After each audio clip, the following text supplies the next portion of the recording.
pessoal, está começando mais um Fingecast e hoje estamos aqui com Sayane Zarista e Sérgio Gripe para conversar um pouquinho mais sobre geoprocessamento e SIG. Queria começar perguntando sobre Sayane e a sua profissão e sua formação. Olá, boa tarde a todos. É com alegria que aceitei o convite de participar do Fingecast. A minha formação é em Geografia pela UFMT, Universidade Federal de Mato Grosso. Tive a oportunidade de trabalhar juntamente com o Sérgio Gripe no mestrado. Ele me ajudou muitíssimo quando eu fiz Física Ambiental também na UFMT. E atualmente trabalho no Instituto Federal de Ciência, Educação, Ciência e Tecnologia, o IFMT Campus Várzea Grande. Com você, Sérgio. Sou eu. Olá, pessoal. Boa tarde a todos. É um prazer estar aqui, recebê-los.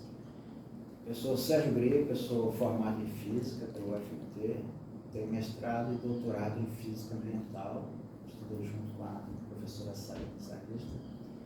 Trabalho aqui no Instituto Nacional de Pesquisas Espaciais desde 8 de setembro de 1992, há mais de 30 anos. A gente também está aqui com o nosso monitor de física, o Maurício, que vai estar aqui com a gente como um comentarista. Ninguém melhor do que o nosso próprio monitor de física para estar aqui com a gente.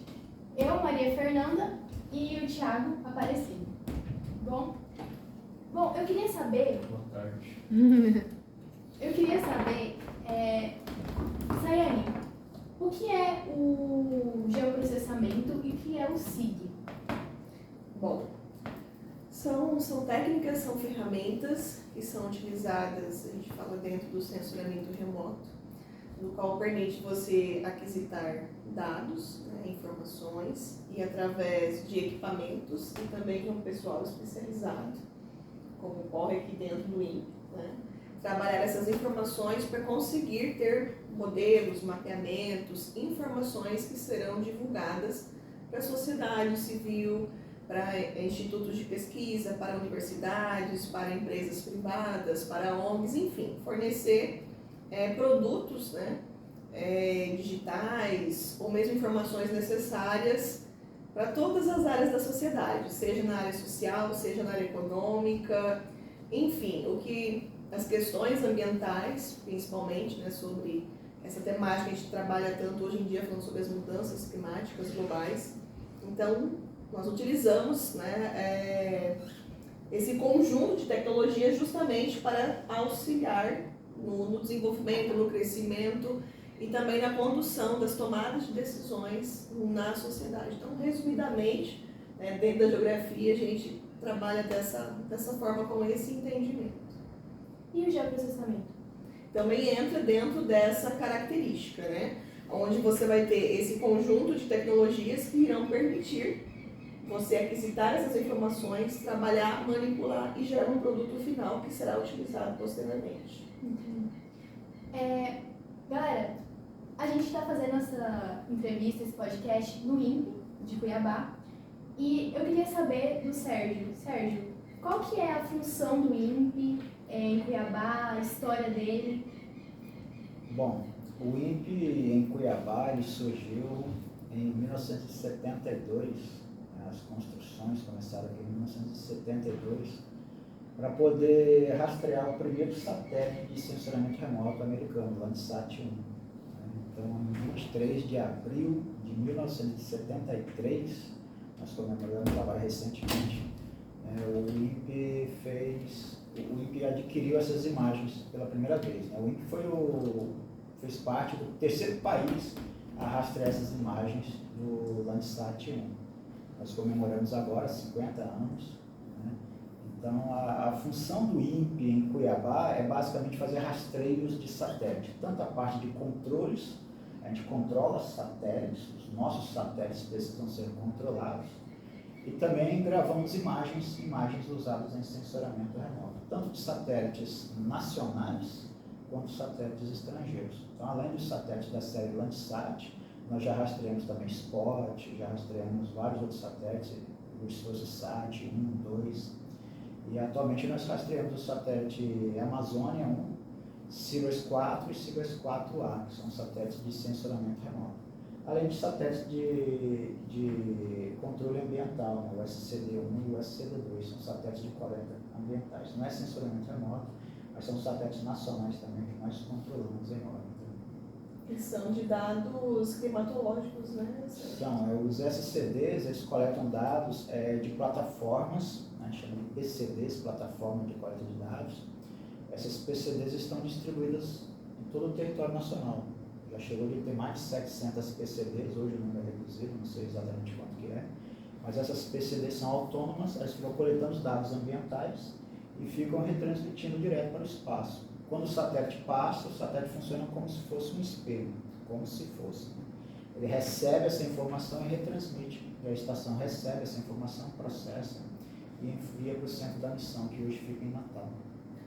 Aqui de Mato Grosso, ou especificamente Cuiabá e Várzea Grande, a estação que tem funcionamento atualmente é aquela lá do INMET, na Várzea Grande? Você sabe dizer? Se tem alguma outra? Não sei, tinha de Porto Cercado, no Pantanal, mas há muito tempo ele já estava com problema, né? O rio estava assoreando, parece que estava meio problemático. Eu não sei exatamente quais são. Cara, uma coisa que eu estava conversando quando a gente estava vindo pra cá, que eu não sabia, é que o INPE aqui é tipo o lugar, o ponto mais alto de Cuiabá. De Cuiabá, de Mato Grosso? De Cuiabá, né? Cuiabá. E justamente, tipo, o INPE foi escolhido para ser feito aqui por causa dessa localização geográfica, certo? Porque, tipo, como a gente estava comentando, que quando a gente pensa nessas coisas como o INPE, essas áreas assim importantes, sempre a gente associa a cidades grandes, metrópoles, tipo São Paulo, Rio de Janeiro, mas dessa vez temos aqui o INPE em Cuiabá. A sede do INPE fica em São José dos Campos, no interior de São Paulo.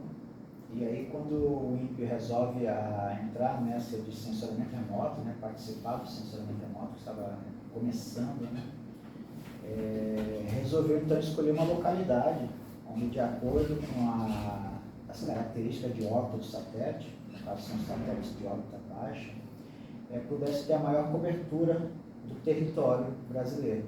Então eles escolheram Cuiabá, não foi por acaso, né? Cuiabá é o centro geodésico da América do Sul. E quando chegaram aqui em Cuiabá, não sabiam ainda.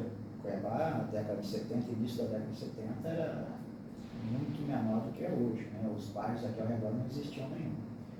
Então eles começaram a procurar um local que não houvesse interferência eletromagnética, né? Eles até pensaram em instalar uma estação lá no Morro de Santo Antônio. Mas até hoje é um local de difícil acesso, um pouco distante do centro da cidade. Aí quando foi oferecido esse morro, era chamado de Morro da Conceição, que viram que era o ponto mais alto aqui da cidade. E essa altitude é importante para não ter interferência, né? Hoje já tem interferência de torres de transmissão de celular, mas antigamente não tinha nenhuma interferência. Como que funciona essas interferências eletromagnéticas? Pode ser interferência do sinal ser bloqueado mesmo, um prédio, por exemplo, pode bloquear. Então, se a estação tivesse... Nós temos aqui basicamente duas estações. Uma que fica no alto do morro, que foi a estação que surgiu primeiro, em 1973.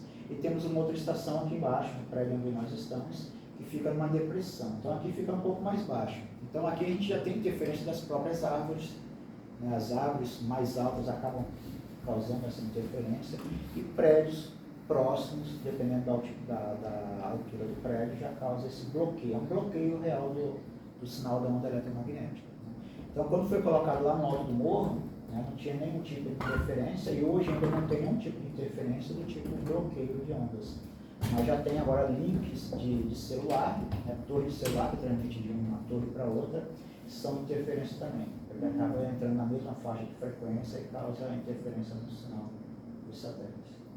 Mas, relacionado ao SIG, por exemplo, como que a física entra no SIG? A gente acabou de comentar a questão da interferência das ondas de rádio e, assim, explica para o pessoal como a física entra no espaço, que nas próprias ondas já dá para ver Mas assim, o pessoal entender. Bom, é difícil saber onde a física não faz parte no dia a dia na nossa vida, né? Tanto a vida cotidiana quanto aquela que está relacionada com tecnologia, né? SIG hoje roda em máquinas, computadores, né? Não existiriam computadores se no passado, né, não tivesse sido inventado. Se a gente for pensar nos primeiros computadores, o computador NA, que é da década de 1940 mais ou menos, era tudo valvulado. A válvula em si é um dispositivo desenvolvido com os princípios da física, né? E depois vieram os dispositivos semicondutores, né, com o efeito Schottky, ainda na década de 40. Então, assim, os computadores em si, né, tem tudo a ver com a física.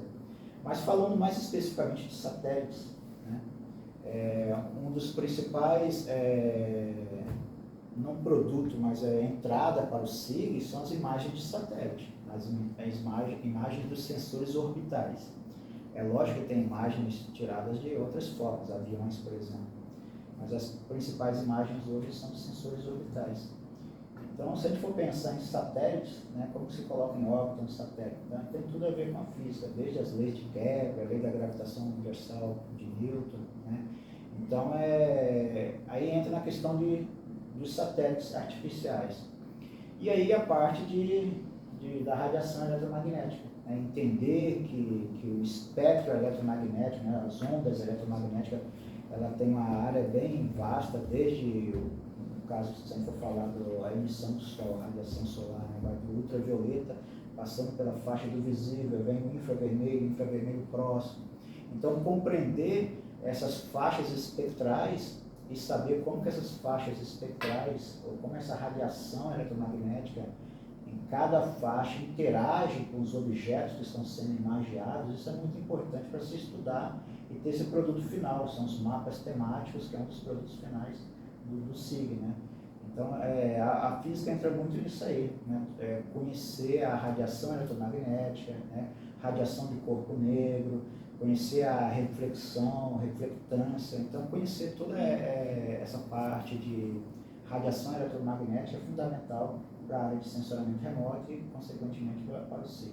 Em relação à geografia, tem como associar tudo isso que o Sérgio está falando com a geografia? A gente utiliza dos conceitos da Sim. física para justamente tentar explicar como se dá o processo de elaboração de uma imagem de satélite. E aí nós utilizamos justamente essa energia, né, do espectro eletromagnético. E a partir daí, a partir desse espectro, você explica o que é a paisagem, né, o que é a superfície daquele espaço geográfico que vai absorver, o que vai refletir novamente para o espaço, o que o sensor vai captar, que dado, que imagem, que a princípio são pixels, né? São numerações. E aí a gente utiliza as bandas espectrais, dependendo do sensor que está no satélite, para conseguir fazer essas combinações dentro do processo ali, do geoprocessamento. Você trabalha com camadas, né, que a gente chama de layers, e aí você vai sobrepondo essas camadas, e aí você consegue gerar produtos, por exemplo, quando eu observo uma imagem de satélite, está colorido, na verdade é um falso colorido. Então você utiliza a banda do vermelho, do verde e do azul, uma sobreposição delas, que dá essa falsa coloração, né, de colorido.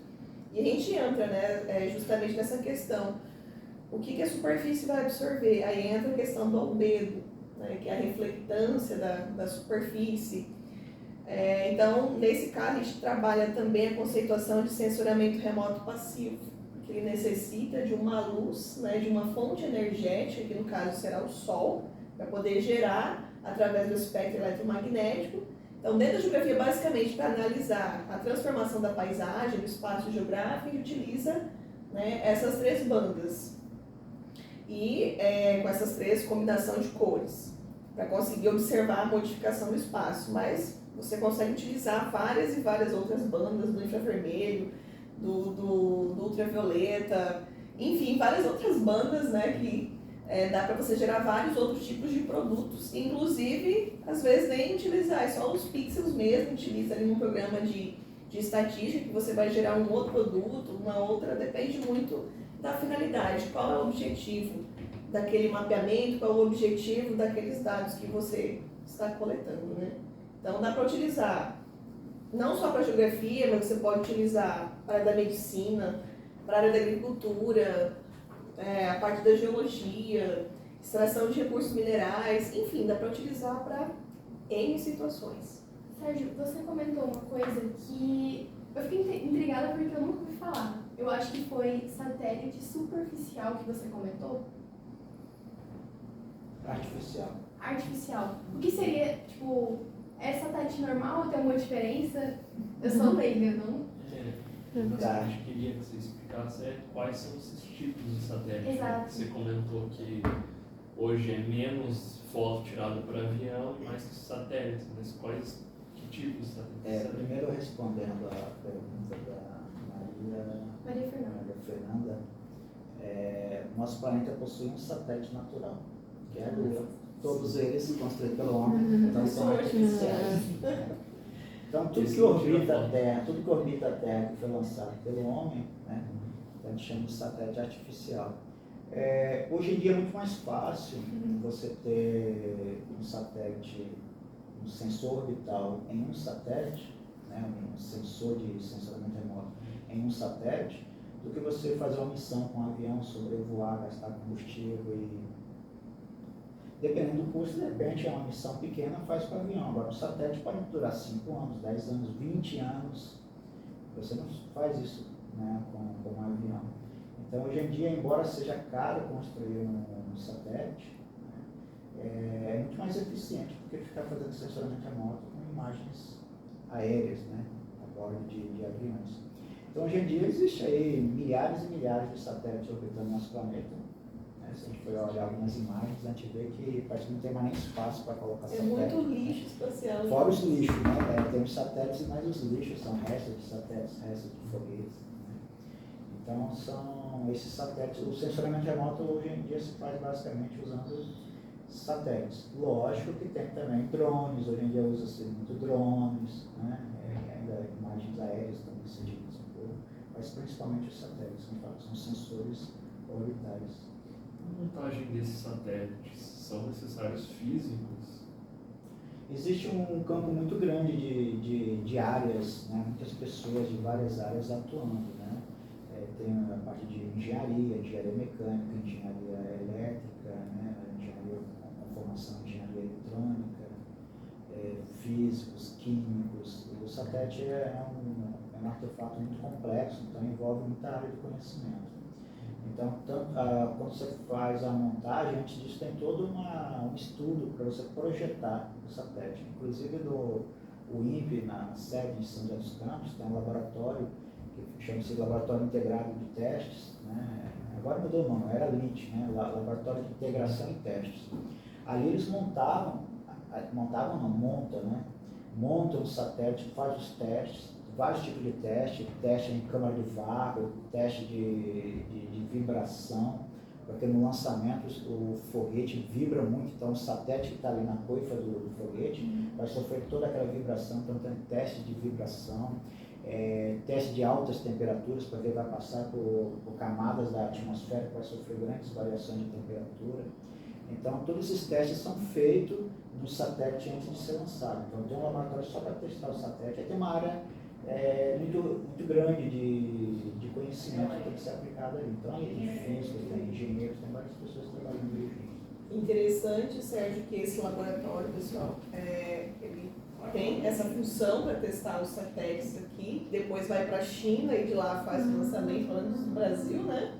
Falando do CIBERS, né? O CIBERS né? é o satélite de sensoramento remoto fabricado em conjunto com a China. Né? Então, o Brasil ainda não detém essa tecnologia de lançar satélites. O Brasil já lança foguetes, mas são foguetes suborbitais, né? Foguetes que atingem algumas centenas de quilômetros e depois caem para testes, né? Vários tipos de testes. Né? Para colocação em órbita, o Brasil ainda não teve sucesso. E, lógico, teve vários cortes de financiamento, então acho que mais um dia a gente vai chegar lá. Então, no caso do CIBERS, que é o satélite construído em parceria com a China, o Brasil e a China montam juntos. O Brasil faz o teste aqui no LIT, no INPE de São José dos Campos, aí volta lá para a China para ser lançado no foguete longa marcha. Né?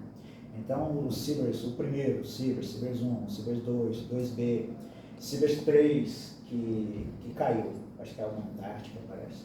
As Cibers 4, que ainda está em funcionamento, e o Cibers 4A, né? Todos eles foram lançados pelo veículo Longa Marcha, lá da China. E tem um satélite Amazônia, que esse é 100% nacional, todo nosso. Esse foi lançado pela Índia. Então a gente pagou a Índia para a Índia lançar. Porque a Índia é um país que também detém toda essa tecnologia de lançamento de foguetes. Nós tivemos um incidente aqui, né, em Alcântara, né, que explodiu e... Isso, 22 de agosto de 2003. Morreram 21 pessoas, né, civis da aeronáutica, trabalhadores da aeronáutica, que estavam lá na véspera do lançamento do foguete, VLS, veículo lançador do satélite. Na véspera, eles estavam fazendo testes ainda, não foi falha no lançamento. Foi na véspera do lançamento, tinha gente trabalhando lá na torre de integração, e aí deu ignição. Deu ignição lá, uma falha elétrica possivelmente, deu ignição, e aí quando dá ignição não para mais. Aí morreu 21 pessoas. Aí depois disso não teve mais tentativas de lançamento. Antes desse aí, já havia tido 2 tentativas de lançamento, mas sem sucesso. Interessante nesse laboratório também, os testes de qualidade do Inmetro são realizados nesse...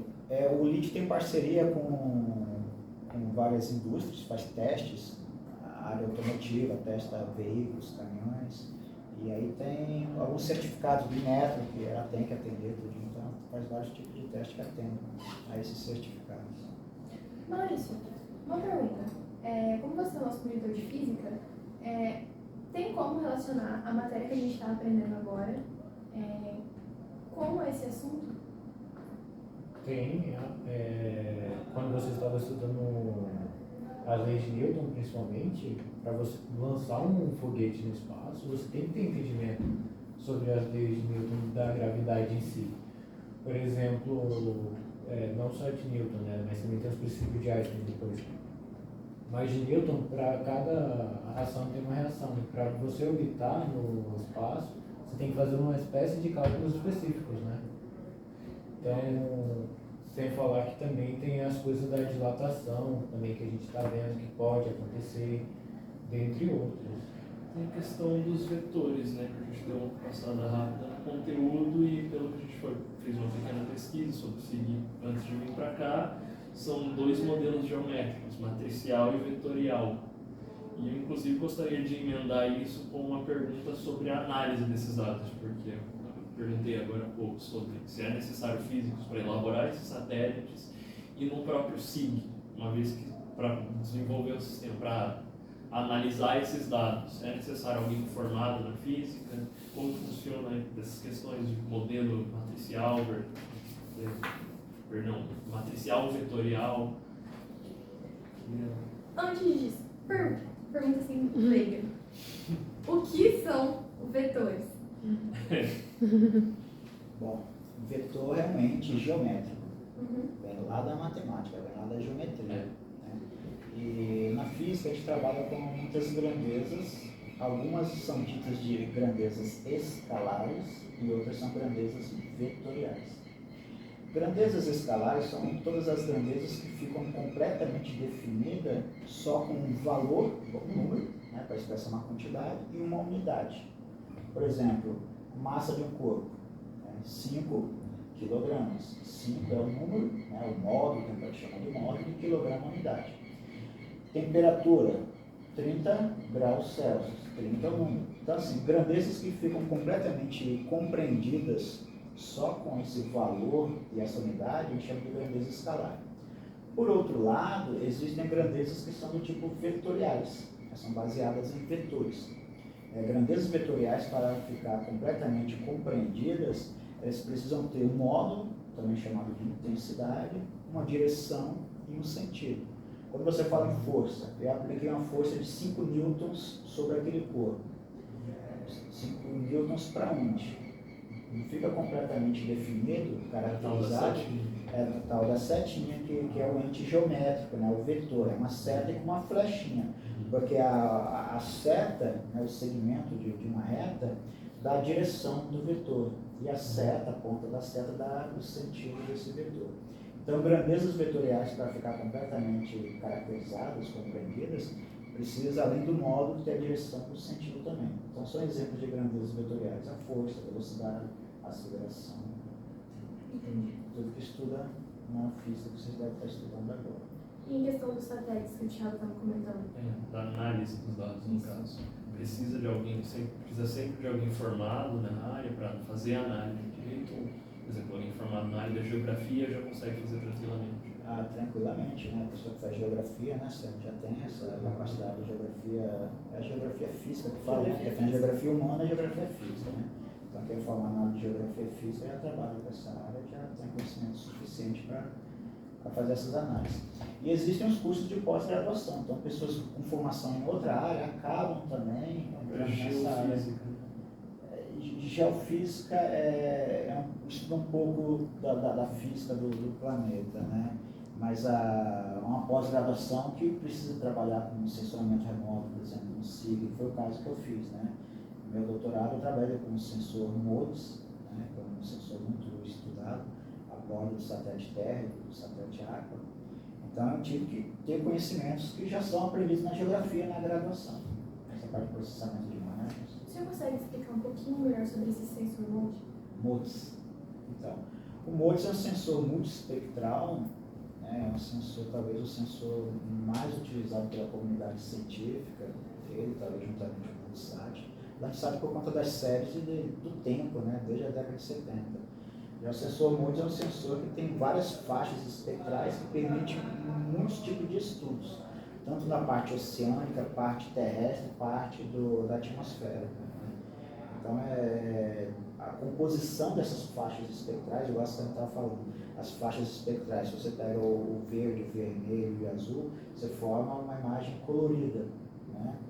Mas existem outras maneiras de fazer uma imagem colorida. Por exemplo, qual é a diferença de um campo de futebol quando a grama é sintética e quando a grama é natural? Né? Se você for usar um sensor na faixa do visível e tirar uma fotografia daquele campo, você não sabe se aquela grama é sintética ou não. Você só vê que a grama é verde, dependendo da composição que fizer. Né? Se coloca o verde no verde, azul no azul. Né? Mas você não sabe se aquela grama é verde porque está refletindo o verde, ou se você não sabe se ela é artificial ou se é natural. E isso tudo engloba tudo na física? Tem, sim, as faixas espectrais, saber como que é a reflexão, como que a onda eletromagnética interage com os objetos e como que o objeto vai absorver ou refletir essa onda. Lógico, tem tudo a ver com a física, a biologia também, porque entra a parte da vegetação. Então, por exemplo, para saber se uma grama é natural ou é artificial, ao invés de usar esse colorido com as bandas do visível, você usa apenas a faixa do infravermelho próximo, chama de NIR, abreviado NIR, infravermelho próximo, e a faixa do vermelho. E aí você faz uma combinação matemática e tem um índice, a gente chama de NDVI, índice de diferença normalizada, índice de vegetação diferença normalizada. Então ali você vê quando a vegetação está saudável, ou quando a vegetação não está saudável, ou se é vegetação e se não é vegetação. Então a gente pode compor mapas, né, e ao invés de usar a radiação infravermelha na faixa do verde para compor o que é colorido, que vai sair colorido de verde no mapa, você pega essa faixa do infravermelho ou pega esse índice NDVI para dizer se aquilo é verde porque é vegetação ou não. Então a gente pode englobar nesse sistema a geografia, a física, a biologia, A química. Sim. Entendi. Muito interessante. Maria, eu tenho duas perguntas. A gente faz como? Eu falo daqui? Não pode falar, gente. Ou... Pode falar, pergunta. Porque eu não sei se vocês falaram quando eu estava lá fora com a Vanessa. Ou então, como que a gente faz? Você vai... Eu vou aí? Vem, Camille. Não, mas calma aí, então podcast. a gente corta aqui. Não, amiga, é um podcast. Podcast Vem e participa. Ah, mas eu tô toda usando. Vai aparecer daqui? Tá pra aparecer? Vocês têm que apresentar. Então, galera, essa é a Camille. Ela está responsável pela parte escrita do nosso trabalho. E ela vai fazer agora duas perguntas. Eu tenho uma pergunta pro Sérgio e uma pra Sayane. Você comentou que os satélites eles têm uma duração de 5, 10 a 20 anos. Eu queria saber o que acontece quando eles não... Quando ele tem essa duração de vida. Se tem algum reaproveitamento, se eles viram lixo espacial, como funciona? Nós estamos cheios de lixos espaciais, né? Os satélites ficam orbitando o nosso planeta com um arrasto atmosférico praticamente zero. Então, se eles vão cair, ou se forem lançados agora, pode ser que caia daqui 300 anos. Né? Depende, lógico, da altitude. Alguns já caíram, né? Mas hoje em dia a maioria dos satélites que são lançados já são lançados com uma reserva de combustível para, depois do final da vida útil dele, ser tirado daquela órbita, ser colocado numa órbita que não vai atrapalhar outros satélites, mas vai continuar como lixo espacial.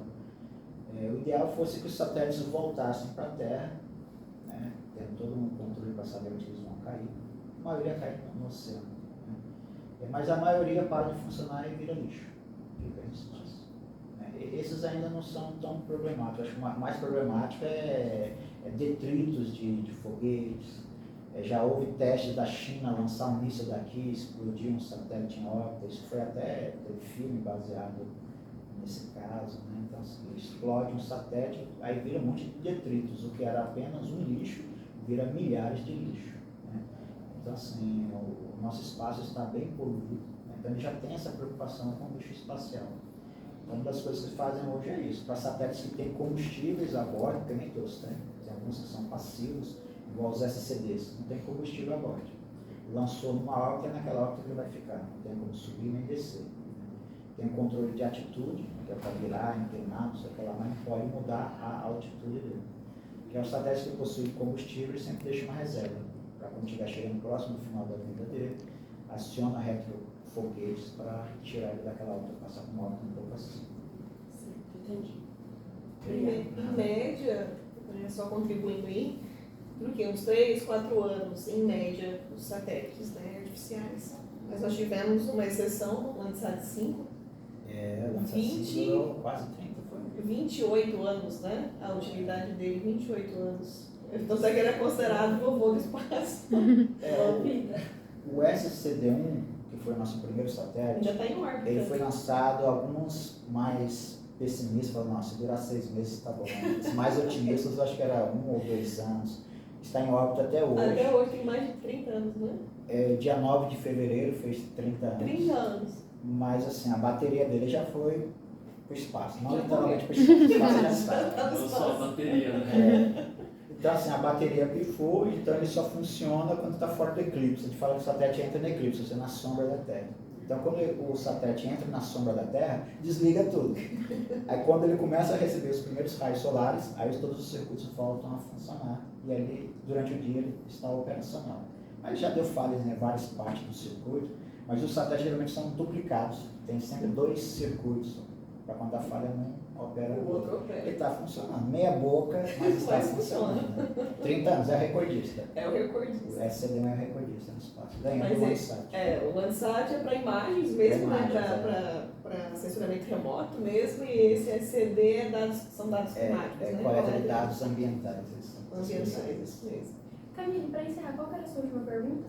Era sobre... Vocês comentaram, chegaram a comentar sobre o GPS. Como funciona a relação do SIG, do geoprocessamento e a física para fazer elaboração de mapeamento, essas coisas. Como surgiu o GPS em si? Sempre tive essa curiosidade. A física com a geoinformática, né? Basicamente isso. Bom, a gente utiliza hoje GPS em tudo, né? Tá aqui, deixa eu ir ali, já coloco em tudo. Como vocês mesmos perguntaram mais cedo, né? Quais são os tipos de satélite que nós temos disponíveis? Então, nós temos satélite de comunicação, nós temos satélites militares, nós temos satélites de coleta de dados ambientais, principalmente climatológicos, geração de imagens, que mais? Exploração do universo, que foca, né? Observação em outros... buscando vida em outros planetas, em outros lugares, observação, né, do próprio espaço em si. E o GPS, que a gente, né, Global System Position, né, que é o sistema de posicionamento global. Então, é como se nós tivéssemos nos nossos aparelhos... SIG, né? Tá interligado, um procedimento do SIG. É como se nós tivéssemos no nosso aparelho celular uma estação de recepção, assim como a gente vê as antenas aqui, né, no INPE, onde eu vou receber as informações, né, geográficas, de localização, né, dentro do meu aparelho. Então, essas informações estão dentro do sistema da rede de internet hoje, e nós temos satélites que fazem o alimento, alimentam essas informações. Então, aqui você consegue, antigamente o que, uns 30 anos, talvez nem isso, eu preciso ir para tal lugar, então eu tinha que pegar uma planta, né, pegar um mapinha para conseguir me localizar, ou então pegar pontos de referência para que eu conseguisse me localizar e ir de um lugar para outro. Hoje, simplesmente, basta que eu acesse o meu smartphone, um aparelho, né, ou um aparelho especificamente de GPS que vai trabalhar com essa função, eu consigo fazer essa localização com maior facilidade. Bom, pode falar, Maurício. Aí você imagina, hoje em dia os pais de vocês já se perdem no GPS normal. Aí imagina no mapa antigamente. Nossa, realmente. A gente está correndo contra o tempo, então eu queria encerrar o nosso podcast por agora, para a gente ficar com as imagens do INPE, que a gente vai mostrar, fazer um tour aqui, rapidinho, mostrar. Queria agradecer o Sérgio, muito obrigada, Sérgio. Obrigada, Sayane, por aceitar o convite. Obrigada, Maurício. E fiquem com as imagens do INPE.